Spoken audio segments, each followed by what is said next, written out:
Hello दोस्तों, आप सभी का स्टडी विद कॉन्सेप्ट चैनल पर बहुत बहुत स्वागत है। दोस्तों, बहुत सारे स्टूडेंट की डिमांड थी कि उनको एक हिंदी मीडियम के अंतर्गत पॉलिटिकल साइंस ऑप्शनल, जिसे PSIR बोलते हैं हम, उस ऑप्शनल सब्जेक्ट की क्या रणनीति होनी चाहिए, किस तरीके से उसको पढ़ना चाहिए। दोस्तों, ये जो वीडियो है ये आपको पॉलिटिकल साइंस की तो बताएगा, लेकिन जितने भी आपको ऑप्शनल हैं उनको आपको किस तरीके से पढ़ने हैं, उनकी सबकी एक कॉमन रणनीति इसके अंतर्गत है जो आपको समझनी है। चेंज क्या होगा, बस मटेरियल, उसका मटेरियल थोड़ा अलग होगा अगर किसी और सब्जेक्ट का होगा तो, और पॉलिटिकल साइंस का मटेरियल अलग होगा। दोस्तों, इसमें आपको बहुत ध्यान से चीज़ें समझनी है, क्योंकि मैं आपको ये बताना चाहूँगा कि आखिरकार UPSC आपसे डिमांड क्या करती है, आपकी तैयारी किस तरीके की होनी चाहिए कि आप बहुत अच्छे सब्जेक्ट में नंबर ला सकते हो। 300 प्लस भी आप नंबर ला सकते हो, और हिंदी मीडियम के स्टूडेंट के 300 प्लस नंबर आए भी हैं। सबसे पहले आपको एक चीज़ ध्यान रखना चाहिए कि आपके मन में दो नेगेटिविटी होती है, यानी दो नकारात्मकता है, उसको हटाओ। पहली नकारात्मकता यह है कि हिंदी मीडियम में नंबर नहीं आते। दोस्तों, ऐसा कुछ नहीं है। यदि आपने बहुत ही अच्छी तरीके से कंटेंट लिखा है, अच्छे से प्रस्तुत किया है, तो मीडियम कोई इंपॉर्टेंट रोल नहीं निभाता, बल्कि आपकी विषय वस्तु, कंटेंट और प्रेजेंटेशन आपका रोल निभाता है। यदि ये चीज़ आपकी अच्छी है तो निश्चित रूप से आपके नंबर अच्छे आएंगे। मेरे 2 बार, मैंने 3 बार एग्जाम दिया, एक बार सिर्फ मेरे 249 आए, दूसरी बार 259 आए। हाँ, कुछ कमियां रह गई मेरे से, और मुझे आशा है कि वो कमियां आप ना करें। आप आराम से 300 तक इसमें पहुंच सकते हैं। कमियां ये रही क्योंकि जॉब की वजह से मैं ज़्यादा इसका प्रैक्टिस नहीं कर पाया था। तो आप अगर ज़्यादा प्रैक्टिस करेंगे तो अच्छे से आप इसको अच्छे नंबर ला सकते हैं, बहुत इजी तरीके से ला सकते हैं, बहुत अच्छी रणनीति से ला सकते हैं। मैं आपको रणनीति इसमें डिस्कशन करूंगा, जो मैंने कमियां देखी अपने में, सीखी कि किस तरीके से हमें इसमें अच्छे नंबर लाने चाहिए, वो मैं आपको सारी चीज़ें इसमें बताऊंगा। दोस्तों, इसके अंतर्गत दूसरा, मैं नकारात्मकता की बात कर रहा था, दूसरी नकारात्मक यह है कि आपको ये निकाल देना चाहिए कि मेरा पॉलिटिकल साइंस है तो इसमें नंबर नहीं आते। हर सब्जेक्ट में, जैसा कि मैंने आपको बताया था कि ऑप्शनल सब्जेक्ट कैसे चूज करते हैं, इसका एक वीडियो भी हमारे चैनल पे है, आप देख सकते हैं टेलीग्राम चैनल पर। मैंने बताया कि यदि कोई सब्जेक्ट आपने चूज किया है और उस सब्जेक्ट में आपकी 3 चीज़ है, एक का आपका इंटरेस्ट अच्छा सा है, एक आप उसकी अंडरस्टैंडिंग करते हो, बढ़िया से समझते हो, एक आपका हो सके वो बैकग्राउंड रहा हो, और यदि वो सब्जेक्ट ठीक ठाक है तो उसमें मार्किंग अच्छी आएगी। यानी कि सब्जेक्ट पे डिपेंड नहीं करता कि आपके सब्जेक्ट क्या है, मोस्टली आपकी रणनीति, आपकी तैयारी पे डिपेंड करता है कि आप उस नंबर किस तरीके से लाते हैं। क्योंकि ऑप्शनल सब्जेक्ट में आपकी मेहनत ज़्यादा काम आती है, और ऑप्शनल सब्जेक्ट एक ऐसा सब्जेक्ट है जो आपकी मेंस में इतना इम्प्रूवमेंट कर देता है कि आपकी अच्छी रैंक भी ला सकता है। तो इसलिए ऑप्शनल सब्जेक्ट को ध्यान से पढ़ना है। तो दोस्तों, political science and international relation की अगर हम बात करते हैं तो ये एक महत्वपूर्ण सब्जेक्ट है, जिसका यूज हम न केवल ऑप्शनल में करते हैं, बल्कि ये GS2 में पूरा पेपर इसी का डिपेंड है। आपको पता है GS2 में पूरा पेपर, ज़्यादातर पेपर इसी में डिपेंड है। प्रीवियस वीडियो में आपने देखा भी होगा कि मैंने बताया कि किस तरीके से चीज़ें GS2 के सिलेबस में है। वहाँ मैंने अच्छे से एक एक चीज़ को बताया दोस्तों, कि GS2 में पॉलिटिकल जो साइंस है, या हम बात करते हैं इंडियन गवर्नेंस, इंडियन कॉन्स्टिट्यूशन, उसको किस तरीके से पढ़ना चाहिए, वो सेम टू सेम आपका GS2 में है, और सेम टू सेम वो आपके PSIR के टॉपिक में भी है। इसलिए GS2 में ये काम आती है। यूज इसका देखें, सबसे पहले आपका कोई भी सब्जेक्ट है उसका देखो यूज कहाँ कहाँ आ रहा है। दूसरा, ऐसे राइटिंग है। दोस्तों, ऐसे राइटिंग में अगर बात करें तो कौन कौन से टॉपिक आपके ऐसे राइटिंग में आते हैं। ऐसे राइटिंग में आपके जो थिंकर वाला पार्ट है, ये जितने भी ये वाला पूरा पार्ट आपको देख रहे होंगे, आपका सिलेबस मैंने खोल रखा है, इसको मैं भी आपके साथ डिस्कस करूंगा। ये जो थिंकर वाला पार्ट है आपकी ऐसे राइटिंग में, जो फिलॉसफी होती है, तो फिलॉसफी का वो ऐसे आता है, उसमें महत्वपूर्ण भूमिका निभाता है। इसके अलावा ये भी स्टेटमेंट, ये भी आपके उसमें बहुत महत्वपूर्ण भूमिका निभाते हैं। यदि कोई जस्टिस से जुड़ा हुआ है तो आपके ये चीज़ें बहुत महत्वपूर्ण भूमिका निभाती। लेकिन दोस्तों, यदि आपने मेरा ऐसे का वीडियो देखा होगा तो उसमें मैंने एक चीज़ बताई है कि ऐसे के वीडियो में यदि आपका टॉपिक कोई आपके ऑप्शनल से आया है, उसके बावजूद भी आपको उस टॉपिक को बहुत ही जनरल तरीके से लिखना है। क्योंकि आप ऑप्शनल में तो बहुत एक्सपर्टीज से लिखते हो, उसको थोड़ा उसमें थ्योरेटिकल पार्ट यूज करते हो, लेकिन दोस्तों अगर वही टॉपिक आपका ऐसे में आया है तो उसको जनरल तरीके से लिखो। इतना ज़्यादा आप उसमें थ्योरेटिकल पार्ट या बहुत ही ज़्यादा टेक्निकल चीज़ें नहीं लिखें। मैं जस्ट आपको ये बताना चाह रहा कि PSIR आपके लिए कहाँ कहाँ यूज आएगी, ऐसे राइटिंग आएगी। इसके अलावा GS फर्स्ट में भी आपने देखा होगा, आपके GS फर्स्ट में अगर देखें तो ये वाला पार्ट है GS फर्स्ट के अंतर्गत, जैसे भारत, ये वाला, ये आपकी भारत छोड़ो आंदोलन, ये सब चीज़ ये GS फर्स्ट में आती है। किसमें? इंडियन फ्रीडम मूवमेंट वाला पार्ट है, वो आपके इस कॉन्स्टिट्यूशन में आता है, इसलिए GS फर्स्ट में भी इसका रोल रहता है। दूसरा दोस्तों, GS4 में भी आपका फिलॉसफी वाला पार्ट है, जिसमें आप बोलते होंगे दर्शन, तो दर्शन वाले जो वो 6 या 7 नंबर का आपका टॉपिक होगा, 6 नंबर का टॉपिक है ये सर, 5 या 6 का आपका टॉपिक है एथिक्स में। वो GS4 में भी आपका, GS4 में जो एथिक्स है उसमें एक टॉपिक है दर्शन या विचारकों वाला, थिंकर वाला। तो इसलिए इसके जो थिंकर है पॉलिटिकल साइंस के, वो भी आपके GS4 में काम आते हैं, इसलिए GS4 आपके लिए अति महत्वपूर्ण है। दोस्तों सबसे पहले हमारे मन में ये आता है कि हम हिंदी मीडियम के हैं। दोस्तों मैं आपको ऐसे रिसोर्सेज बताऊंगा, यदि आपने उनको ढंग से फॉलो किया है और अच्छे से उनका यूज किया है। फॉलो करने का मतलब ये है कि आप उनका यूज करें, और यूज कब करें, जब आप कोई क्वेश्चन लिख रहे हैं तो उसमें इम्प्लीमेंट करें। अगर आप इम्प्लीमेंट करेंगे, यूज करेंगे, तभी आपके मार्क्स आएंगे। तो दोस्तों उसी आधार पर मैं आपको बताना चाहता हूँ कि यदि हम PSIR ऑप्शनल की रणनीति करें या किसी भी ऑप्शनल की यदि हम रणनीति बनाएं, सबसे पहले हमारा काम है कि उसके सिलेबस को समझें। कोई भी एग्जाम की तैयारी से पहले आपको सबसे पहला काम है आपका सिलेबस को समझें। अब हमें सिलेबस कैसे समझना है? सिलेबस जैसे ऊपर मैंने पूरा सिलेबस इसमें डिटेल से दिया है आपको, ये इस PDF को मैं आपको ग्रुप में शेयर कर दूंगा टेलीग्राम चैनल पर। और दोस्तों मेरे टेलीग्राम का चैनल का जो लिंक है वो आपको इस वीडियो के डिस्क्रिप्शन बॉक्स में मिल जाएगा, वहाँ जाकर आप उसको ज्वाइन कर सकते हैं। दोस्तों सबसे पहले हमारे मन में आता है कि आखिरकार हम सिलेबस को समझें तो कैसे समझें।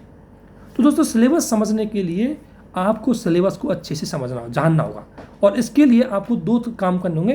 पहले तो ये सिलेबस ओपन करना होगा, और दूसरी साइड आपको प्रीवियस ईयर के क्वेश्चन पेपर भी ओपन करने होंगे, जो मैं आपको बताता हूँ। ये दोस्तों इस तरीके से आपको 2 चीज़ें रखनी है, एक और आपके साथ होना चाहिए सिलेबस, और दूसरी ओर आपके प्रीवियस ईयर के क्वेश्चन पेपर। मैंने 1 साल का क्वेश्चन पेपर लिया है 2020 का। आपसे निवेदन है कि आप प्रीवियस ईयर के कम से कम 10 साल के क्वेश्चन पेपर आपके पास होने चाहिए, कम से कम 10 ईयर के। कितने ईयर के? 10 ईयर के। दोस्तों मैं जो काम बता रहा हूँ ये आपको बोरिंग जरूर करेगा, लेकिन अगर आपने इसको कर लिया तो आपकी पढ़ाई का लगभग 30 से 40% आप कर जाएंगे। और ये जो मैं तरीका बता रहा हूँ इसलिए कि आखिरकार आपका जो ऑप्शनल सब्जेक्ट है पॉलिटिकल साइंस, उसमें UPSC क्या डिमांड करती है, और मुझे उसी डिमांड के आधार पर सिलेबस को समझना है। यदि आप एक बार सिलेबस और प्रीवियस ईयर के क्वेश्चन पेपर को समझ गए तो फिर आपको तैयारी करने में कोई दिक्कत नहीं आएगी, क्योंकि जब भी आप कोई बुक पढ़ेंगे, जब भी आप कोई कोचिंग के नोट्स पढ़ेंगे, जब भी आप करंट अफेयर पढ़ेंगे, तो आपको ये चीज़ पता लग जाएगी कि कौन सी चीज़ मेरे काम की है और कौन सी चीज़ मुझे छोड़नी है। और यही एक सबसे इंपॉर्टेंट पार्ट है। तो दोस्तों सबसे पहला काम है आपको सिलेबस को और प्रीवियस ईयर के क्वेश्चन को मैच करना है, समझना है कि किस टॉपिक से किस तरीके से क्वेश्चन आते हैं।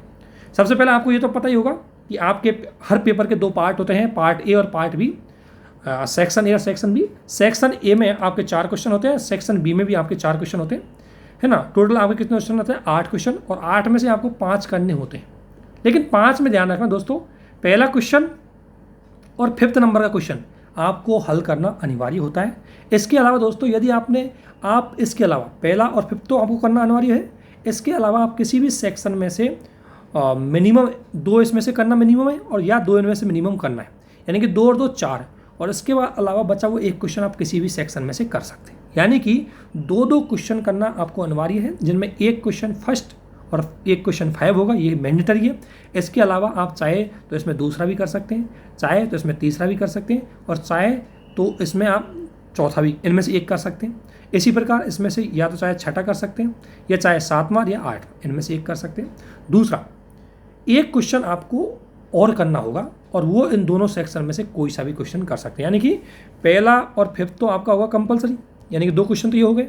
इसके अलावा दोनों सेक्शन में से 1-1 क्वेश्चन और कर लिए, ये कितने हो गए? 2 4। और इसके अलावा बचा हुआ 1 क्वेश्चन आप किसी भी सेक्शन में से कर सकते हैं, यानी कि हर सेक्शन में से मिनिमम 2 क्वेश्चन और मैक्सिमम 3 क्वेश्चन ही कर सकते हैं। इस तरीके से आपको 5 क्वेश्चन अटेंड करने हैं, ये इसका पैटर्न है। इसको ध्यान रखना, कई बार दोस्त जो पहली बार देने जाते हैं वो इस चीज़ को जान नहीं पाते और क्वेश्चन अटेंड कर देते हैं। इसके अलावा हर क्वेश्चन में से जैसे A, B और C, तो यदि आपने मान लें 7वां अगर नंबर का क्वेश्चन अटेंड किया है तो 7 में के तीनों क्वेश्चन ही अटेंड करने हैं। इसका मतलब ये नहीं कि इसका A कर लिया तो इसका B कर लिया, ऐसा नहीं चलेगा। और इसीलिए दोस्तों सबसे इंपॉर्टेंट है, जो मेरे से भी गलती हुई थी एग्जाम में, वो सबसे बड़ी गलती क्या हुई थी कि मैंने ये क्वेश्चन गलत चूज कर लिया। और मैंने क्वेश्चन चूज करने का सबसे बड़ा कारण था, मैंने ये पहला वाला क्वेश्चन है ये देखा, और पहला वाला क्वेश्चन देखा, मैंने सोचा बढ़िया अच्छा लिख सकता हूँ, इसलिए इसको चूज कर लूँ। इसलिए ये मेरी सबसे बड़ी गलती हुई। क्योंकि दोस्तों कभी भी ध्यान रखना, आप जब क्वेश्चन चूज करें तो उसमें सबसे पहले आपको ये देखना है कि मैं क्या 7 में के तीनों क्वेश्चन अच्छा कर सकता हूँ, या 8 में के तीनों क्वेश्चन अच्छा कर सकता हूँ। तभी अच्छे से देखो तीनों क्वेश्चनों को किस में अच्छा कर सकते हैं, उसी आधार पर आप क्वेश्चन को चूज करें, अदरवाइज आपसे बहुत बड़ी गलती हो सकती है। ठीक है ना। तो सबसे पहला काम आपको यहाँ समझना है कि किस तरीके से आपको प्रीवियस ईयर के क्वेश्चन पेपर के साथ देखना है। तो दोस्तों ये आपका सिलेबस है और इधर आपका पेपर है, ये दोनों पेपर फर्स्ट का है, ये भी पेपर फर्स्ट का है। पेपर फर्स्ट में 2 पार्ट होते हैं, आपको पता है। ये पार्ट फर्स्ट हो गया जिसे बोलते हैं थ्योरेटिकल पार्ट, और ये पार्ट सेकंड हो गया जिसे बोलते हैं एप्लीकेशन पार्ट। थ्योरेटिकल पार्ट यानी कि आपको सिद्धांतों के बारे में बताएगा, और प्रैक्टिकल पार्ट या एप्लीकेशन पार्ट बताएगा उनके यूज के बारे में। ठीक है।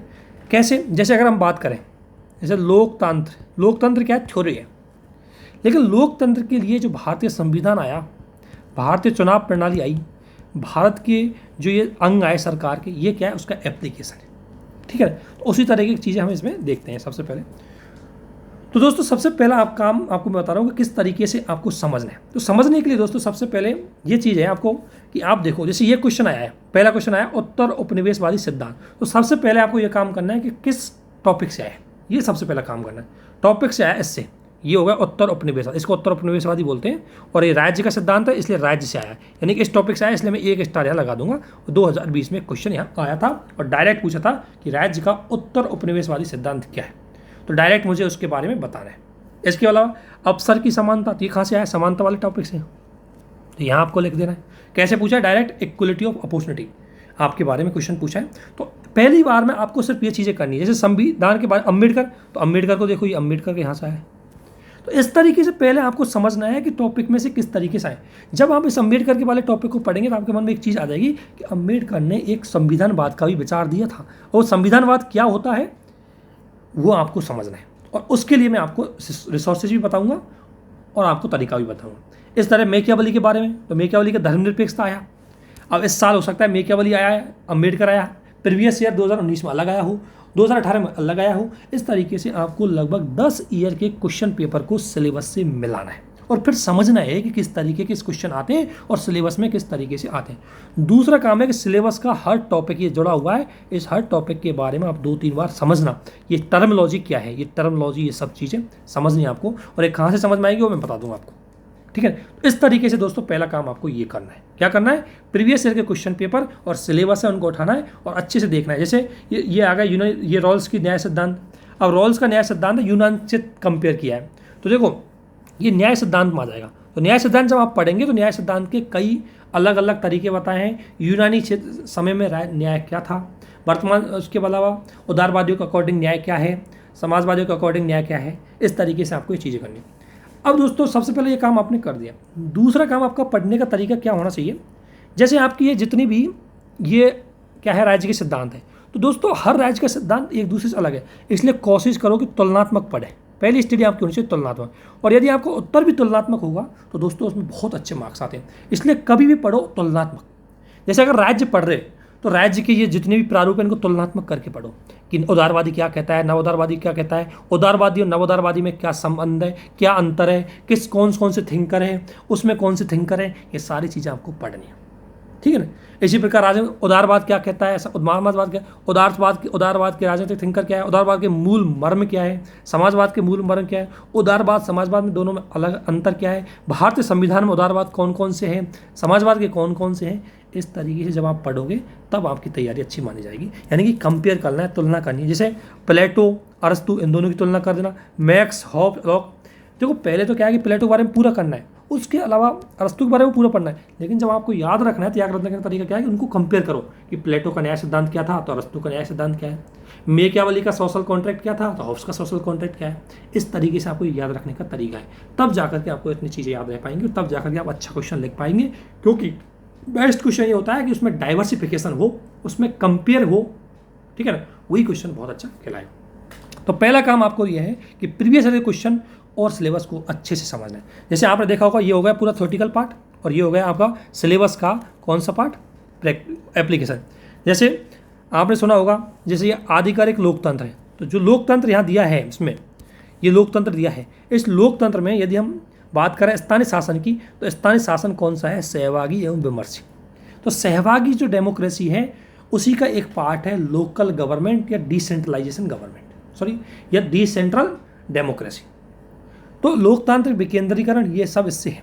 तो इसलिए सबसे पहला काम आपको सिलेबस से समझना है। ठीक है। और सिलेबस एक एक चीज़ को पढ़ना है। जैसे इसमें क्या है कि आपको पहला सिलेबस को आप देखें, अब सबसे पहले सिलेबस को देख लें। प्रीवियस ईयर क्वेश्चन के साथ आपको जोड़ दिया मैंने कि कैसे आपको मिलाना है। अब आपको सिलेबस देखना है, तो सिलेबस में पहले बात देखो राजनीतिक सिद्धांत। तो आपको सबसे पहला काम राजनीतिक सिद्धांत को देखना है कि इसका 2 टॉपिक दिया, अर्थ और उपागम। उपागम इसका हो सकता है इतिहासवादी, उपागम इसका होता है आदर्शवादी, उपागम व्यवहारवादी, उत्तर व्यवहारवादी, ठीक है ना। इस तरीके से इसके अलग अलग उपागम हैं, ठीक है ना।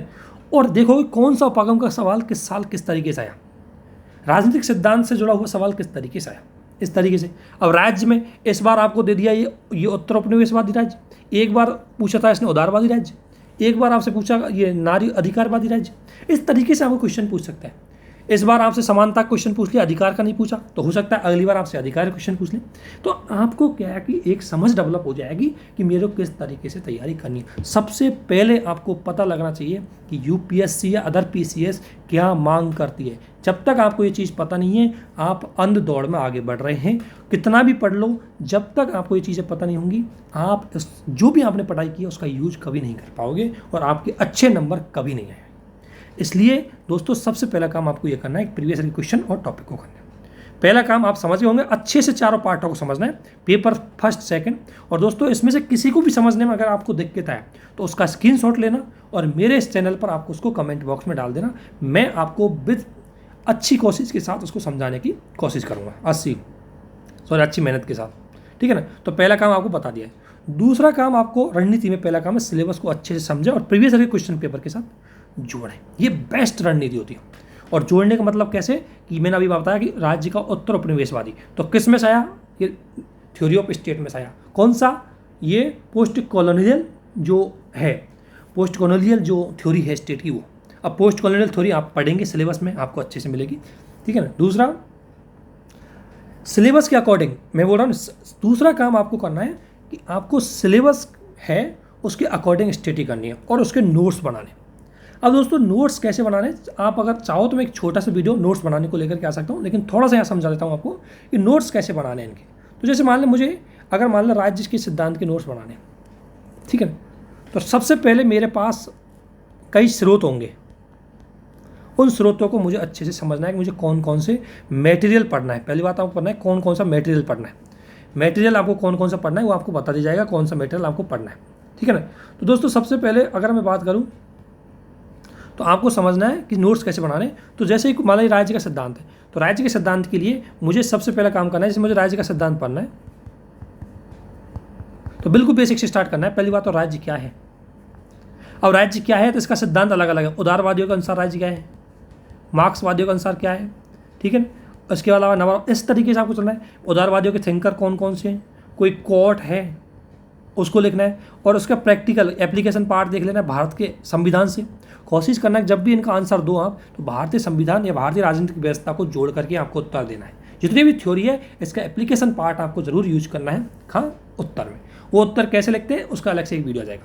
तो सबसे पहले आपको इस तरीके से नोट्स बनाने हैं, हर टॉपिक बाय टॉपिक। और आपको दोस्तों नोट्स बनाने के लिए सबसे महत्वपूर्ण है कि आपको रिसोर्सेज की ज़रूरत पड़ेगी। अब कौन कौन से मटेरियल या कौन कौन से रिसोर्सेज होने चाहिए आपके पास स्टडी के लिए, PSIR के लिए, ये इसको सबसे महत्वपूर्ण आपको बहुत अच्छी तरीके से जो इंपॉर्टेंट चीज़ें वही आपको साथ डिस्कस करूँगा। दोस्तों जिसका भी पॉलिटिकल साइंस है ऑप्शनल, उसको सबसे पहले NCERT किताब पढ़नी चाहिए और कुछ नहीं। सबसे पहला काम है कि उसको सिलेबस और प्रीवियस ईयर क्वेश्चन समझना है। और दोस्तों पहली बार में ये चीज़ें आपके समझ में नहीं आएगी, इसलिए पहली बार में समझ में नहीं आए तो ज़्यादा दुखी मत होना, आप हमसे पूछ सकते हैं। अदरवाइज दोबारा जब आप समझेंगे तो आपको समझ में आ जाएगी। तो पहली बार में चीज़ें जल्दी से समझ में नहीं आती, इसलिए दोस्तों ये काम बहुत बोरिंग है जो मैंने आपको बताया है। प्रीवियस ईयर के क्वेश्चन को सिलेबस के साथ एनालिसिस करना ये बोरिंग तो है लेकिन दोस्तों बहुत ही महत्वपूर्ण है। दूसरा काम है आपको NCERT पढ़ना है। दूसरा काम आपको NCERT, अगर कोई नया बंदा है तो उसको NCERT किस तरीके से पढ़नी है, या कोई भी बंदा है उसको NCERT किस तरीके से पढ़नी चाहिए, किस तरीके से उनसे नोट्स बनाना चाहिए और किस तरीके से उनसे चीज़ें यूज करनी है, वो उसका एक वीडियो दोस्तों आपको टेलीग्राम चैनल पर मिल जाएगा कि NCERT हमारे लिए कितनी महत्वपूर्ण है और NCERT से नोट्स कैसे बनाया जाता है। उसका लिंक भी मैं इसके डिस्क्रिप्शन बॉक्स में दे दूंगा, आप उसको देख सकते हैं। तो सबसे पहले आपको पढ़नी NCERT, उनसे बनाने नोट्स। दोस्तों एनसीईआरटी आपका कॉन्सेप्ट बहुत अच्छे से क्लियर करेंगी। ये जितनी भी आपको ये टर्मिनोलॉजी दिख रही है, ये जितने भी आपको टर्म दिख रहे हैं, ये जितने भी आपको टर्म दिख रहे हैं, ये सारी टर्मों को आपकी एनसीईआरटी डिफाइन करेगी विथ एग्जाम्पल और फैक्ट के साथ। इसलिए दोस्तों 6th क्लास से लेकर के आपको 12th क्लास तक की पॉलिटी की एनसीईआरटी बहुत अच्छी और तरीके से पढ़नी है, जो आपको जीएस में भी काम आएंगी। अब उनको कैसे पढ़ना है उसको मेरे वीडियो में आप देख सकते हैं। उनसे नोट्स कैसे बनाने और एनसीईआरटी का कितना महत्व मैंने आपको बता दिया। पहला काम आपको सबसे पहले यही काम करना है कि सिलेबस को प्रीवियस ईयर के क्वेश्चन के साथ मैच करना। इसके बाद यूपीएससी की जो डिमांड है उसको समझना, और समझ के जब आप यूपीएससी की डिमांड के समझ जाएंगे तो जब आप एनसीईआरटी पढ़ोगे उसके बाद, तो आपको एनसीईआरटी की जो लाइन है उसका पता लग जाएगा कि ये लाइन मेरे लिए इंपॉर्टेंट है या नहीं है, ये एग्जाम्पल मेरे लिए इंपॉर्टेंट है या नहीं है, या रिपोर्ट मेरे लिए एग्जाम्पल इंपॉर्टेंट है या नहीं है। ये तभी समझ पाएंगे जब आप आपके ऑप्शनल सब्जेक्ट की डिमांड को समझ पाएंगे। तो पहला काम आपको ये करना है। दूसरा आपको पढ़ना है दोस्तों, जब ये काम एनसीईआरटी का हो जाए उसके बाद आपको पढ़ाने नोट्स, और नोट्सों में आपको कई नोट्सों में आपको सहायता लेनी है, किसकी? बुक्स प्लस आपको क्लास नोट्स की, दो चीज़ों की सहायता लेनी है, एक तो किताबों की और एक क्लास नोट्स की। दोस्तों हिंदी मीडियम वालों के लिए पॉलिटिकल साइंस में जो बेस्ट क्लास नोट्स हैं, हालांकि सभी बेस्ट हैं लेकिन बहुत बेहतर तरीके से आप समझ पाएंगे, राजेश मिश्रा सर के पॉलिटिकल साइंस के नोट्स हैं, पूरे डिटेल नोट्स हैं। इनकी पीडीएफ दोस्तों मैं आपको ग्रुप में शेयर कर दूंगा, आप वहाँ से देख सकते हैं। अदरवाइज आप प्रिंटेड चाहिए तो आपको इस दुकान से मिल जाएंगे, आप प्रिंटेड ला सकते हैं। राजेश मिश्रा सर के नोट्स हैं, बहुत अच्छी तरीके से इन्होंने एक एक चीज़ को एक्सप्लेन किया है, बहुत सिस्टमेटिकली तरीके से चीज़ों को बताया है। सरस्वती आईएएस के नाम से आपको नोट्स मिल जाएंगे पॉलिटिकल साइंस के, आप ले सकते हैं। अदरवाइज मैं भी पीडीएफ आपको ग्रुप में शेयर कर दूंगा, ठीक है ना। तो दोस्तों सबसे पहले आपको एक क्लास नोट्स की सहायता लेनी है। अब क्लास नोट्स है वो आपको सहायता लेनी है केवल, कि जैसे ही आप मान लें राज्य का सिद्धांत पढ़ रहे हैं तो राजेश सर की किताब में राज्य का सिद्धांत क्या दिया है उसको समझना है, पढ़ना है और फिर अपने नोट्स में उसको लिखना है। इसके अलावा आपको बुक्स यूज करनी है, और बुक्स अलग अलग के लिए अलग अलग होगी। जैसे विदेश नीति आपका टॉपिक है पेपर 2 का, आपका जो पेपर 2 है ये भारत की विदेश नीति हो गई पूरी, भारत और विश्व की विदेश नीति। तो इसको पढ़ने के लिए आपको जो बुक यूज करनी है, नोट्स तो है ही है, सर के जो नोट्स हो तो सारे सब्जेक्टों के मिल जाएंगे आपको, और ये हिंदी मीडियम के लिए बेस्ट है। यदि कोई दोस्त इंग्लिश मीडियम का है तो उसके लिए शुभ्रा रंजन जो मैडम है उसके नोट्स बहुत बेस्ट होते हैं, और उस मैडम के नोट्स आपको हिंदी में मिल सकते हैं अगर आप देखो तो। लेकिन वो थोड़ा सा हो सकता है कि उसने अभी ट्रांसलेट करवाया तो चीज़ें इतनी अच्छी नहीं आ पाए जितनी राजेश मिश्रा सर के नोट्स में मिल सकती है। लेकिन इंग्लिश मीडियम के लिए सबसे बेस्ट नोट्स रहेंगे आपके लिए शुभ्रा मैडम के, और हिंदी मीडियम के लिए आपके राजेश सर के नोट्स काम बहुत अच्छे रहेंगे, उससे आपका काम चल जाएगा। इसके अलावा बुक आपको लगा है दोस्तों, विदेश नीति के लिए आपको बुक पढ़नी है। एक तो खुद राजेश सर की एक बुक आती है, उसमें बहुत अच्छी तरीके से और कम शब्दों में और कीवर्डों के साथ चीज़ों को लिखाया गया है, समझाया गया है। तो दोस्तों आप उस बुक को यूज कर सकते हैं, या एक बीपी दत्ता की भी एक बुक आती है फॉरेन पॉलिसी इंडिया की, उसको भी आप पढ़ सकते हैं। एक बुक खरीदनी है, सबको नहीं खरीदना है आपको, एक बुक खरीद सकते हैं, राजेश मिश्रा सर की बुक खरीद सकते हैं, ठीक है। दूसरा भारतीय राज्य व्यवस्था की अगर मैं बात करूँ तो भारतीय राज्य व्यवस्था में आपको बुक एक राजेश सर की भी बुक आती है, बहुत शानदार है, बहुत सिस्टमेटिकली तरीके से, उसको आप पढ़ सकते हैं। या सुभाष कश्यप की बुक का भी कोई टॉपिक में, जैसे पार्लियामेंट पढ़ना है आपको या ऐसे कुछ टॉपिक है उनको पढ़ना है, तो आप सुभाष कश्यप की बुक का भी सहारा ले सकते हैं। ये बुक क्या करो, ला के रखो, आप इनको पूरा नहीं पढ़ना है, टॉपिक देखा उसको सहारा देने के लिए आप इन बुकों को पढ़ सकते हैं। उनका क्या है, कोई फैक्ट लिख सकते हैं, कोई कॉन्सेप्ट को समझ सकते हैं, इतना यूज करना है। मैं ये नहीं कह रहा कि बुकों को पूरा पढ़ना नहीं, बस यूज करना है कि मैं जब नोट्स बनाऊँ तो मुझे ज़रूरत है उस मटेरियल की, वो मटेरियल में कुछ क्लास नोट्सों से लूँ, वो मटेरियल कुछ एनसीईआरटी से लूँ, वो मटेरियल में कुछ इन स्टैंडर्ड्स बुक्स से लूँ, इनसे। इसके अलावा राजनीतिक सिद्धांत की एक बुक, जो आपको पता है ये राजनीतिक सिद्धांत पॉलिटिकल थ्योरी वाला पार्ट है, ये आपको जो दिख रहा है ये पॉलिटिकल थ्योरी वाला पार्ट है पूरा। तो ये इसके लिए पॉलिटिकल थ्योरी के लिए इस पॉलिटिकल थ्योरी के लिए यहाँ तक के लिए आपको ये बुक काम आ जाएगी। कौन सी, राजीव भार्गव की ला सकते हैं, या ओपी गोवा की भी एक बुक आप ला सकते हैं। इसके अलावा पॉलिटिकल थिंकर हैं आपके, ये 2 पॉलिटिकल थिंकर आपके, एक तो भारतीय राजनीतिक चिंतन और वेस्टर्न पॉलिटिकल थिंकर। इनके लिए ओपी गोवा की बुक आती है बहुत अच्छे से, आप उसको ला करके काम अच्छे से सहायता ले सकते हैं। बाकी क्लास नोट्स है और एनसीईआरटी आपके पास है, ठीक है ना। दूसरा आपको इसके अलावा अगर बात करें अंतर्राष्ट्रीय संबंधों के लिए बुक है तो BL फड़िया की बुक आती है अंतर्राष्ट्रीय संबंधों के लिए, इसकी सहायता आप ले सकते हैं। इस तरीके से ये आपके लिए स्टडी मटेरियल है। इनका आपको जब भी आपको PSIR की रणनीति करनी है, PSIR की पढ़ाई स्टार्ट करनी है, और दोस्तों 2023 के एग्जाम के लिए तो आपको अभी से तैयार करनी पड़ेगी, क्योंकि मेंस की एग्जाम प्री के बाद नहीं होती, सॉरी ऑप्शनल की तैयारी प्री के बाद नहीं होती, इसको आपको आज से ही तैयार करना पड़ता है, तभी जा करके आप अच्छे नंबर ला सकते हैं। इसके अलावा दोस्तों आपको करंट भी, क्योंकि पॉलिटिकल साइंस करंट से जुड़ा हुआ है एक सब्जेक्ट।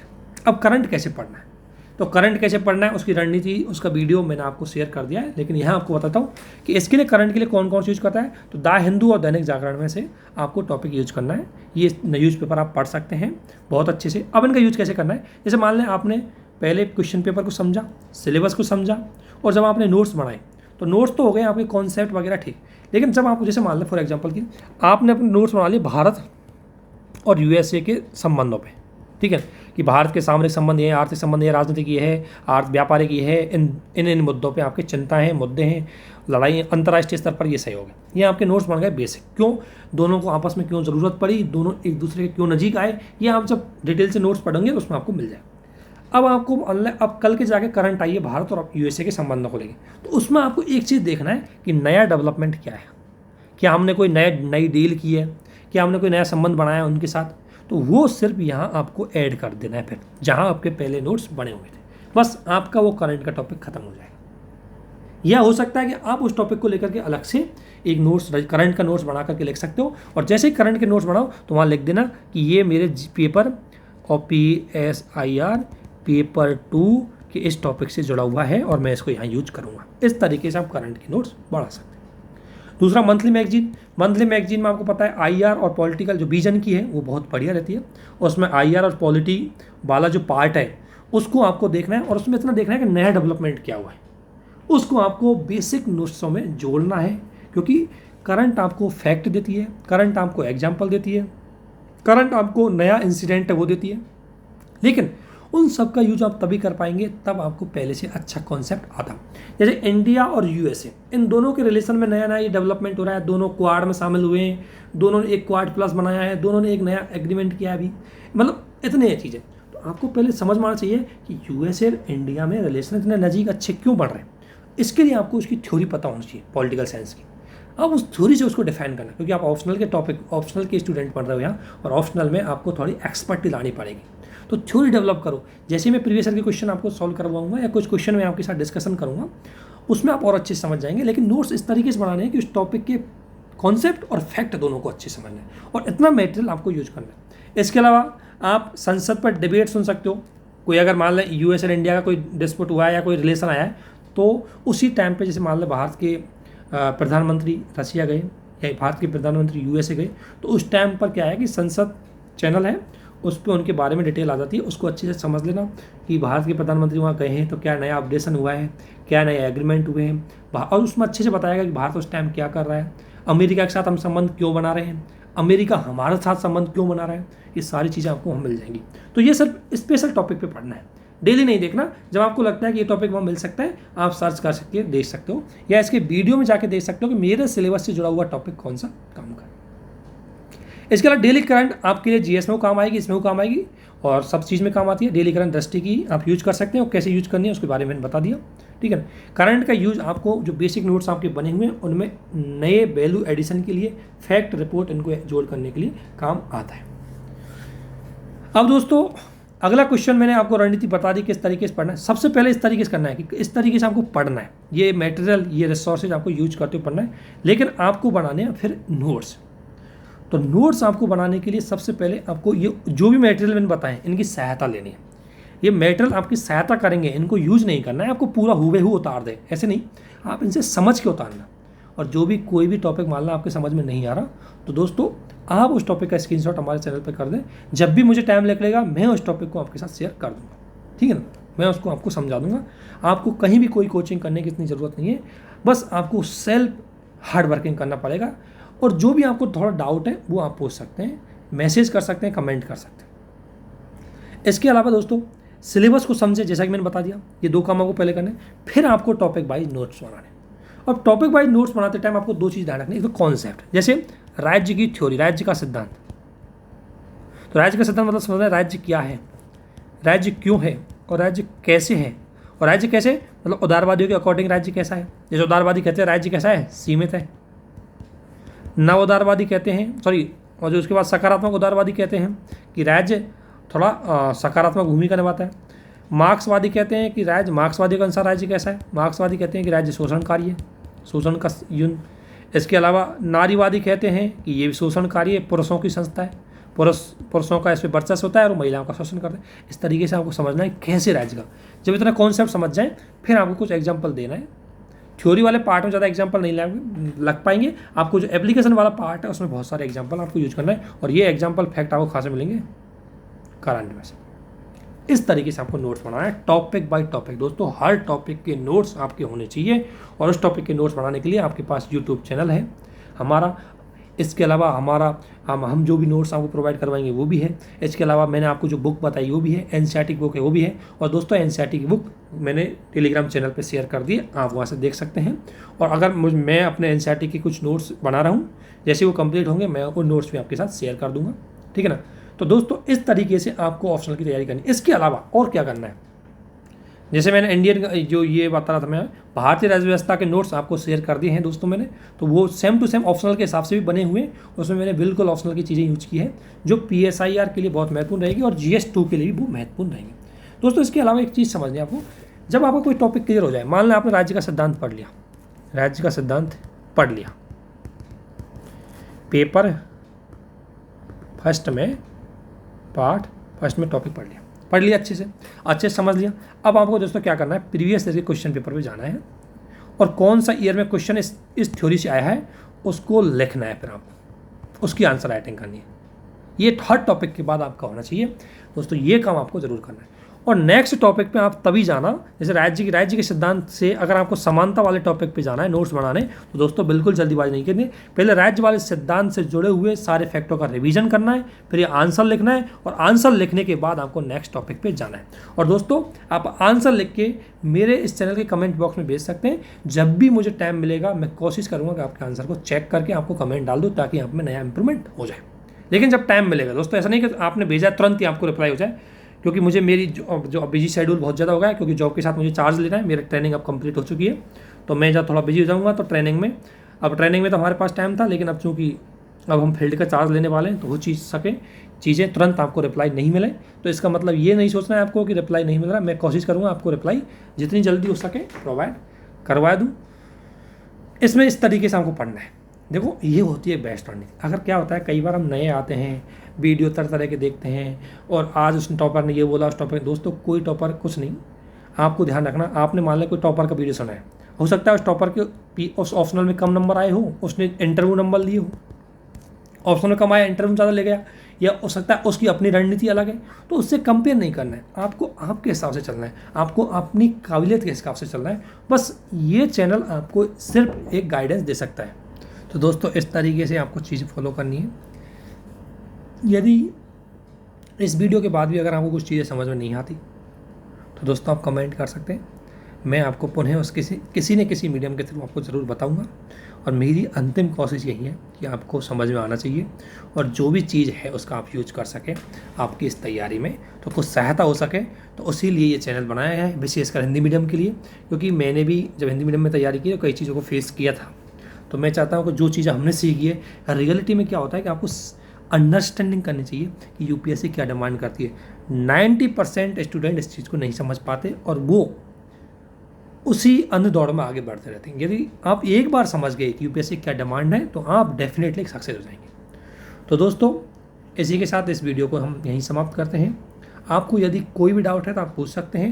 लेकिन दोस्तों इस वीडियो के अंत में मैं ये कहना चाहूँगा कि मेरा आपसे निवेदन है कि इस चैनल को ज़्यादा से ज़्यादा शेयर करें, सब्सक्राइब करें और ज्वाइन करें हमारे टेलीग्राम चैनल को।